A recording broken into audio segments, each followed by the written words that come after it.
They went to Capernaum, and when the Sabbath came, Jesus went into the synagogue and began to teach. The people were amazed at his teaching, because he taught them as one who had authority, not as the teachers of the law.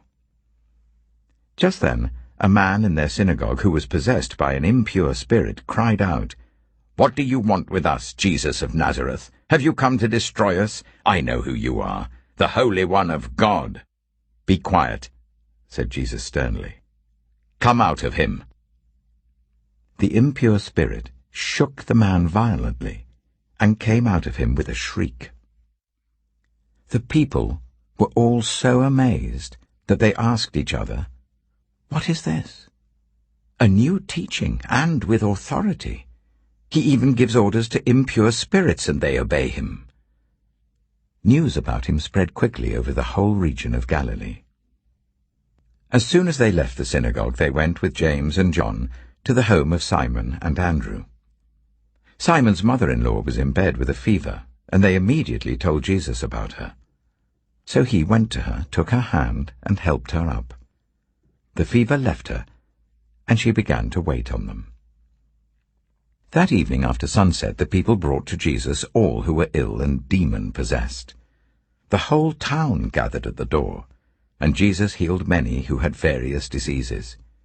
He also drove out many demons, but he would not let the demons speak, because they knew who he was. Very early in the morning, while it was still dark, Jesus got up, left the house, and went off to a solitary place, where he prayed. Simon and his companions went to look for him, and when they found him, they exclaimed, "Everyone is looking for you." Jesus replied, "Let us go somewhere else, to the nearby villages, so that I can preach there also.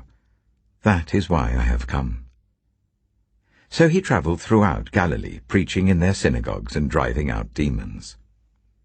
A man with leprosy came to him and begged him on his knees, "If you are willing, you can make me clean." Jesus was indignant. He reached out his hand and touched the man. "I am willing," he said. "Be clean." Immediately the leprosy left him, and he was cleansed. Jesus sent him away at once with a strong warning.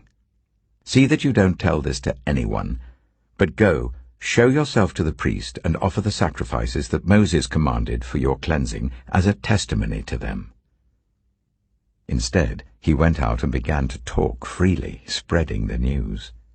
As a result, Jesus could no longer enter a town openly, but stayed outside in lonely places. Yet the people still came to him from everywhere.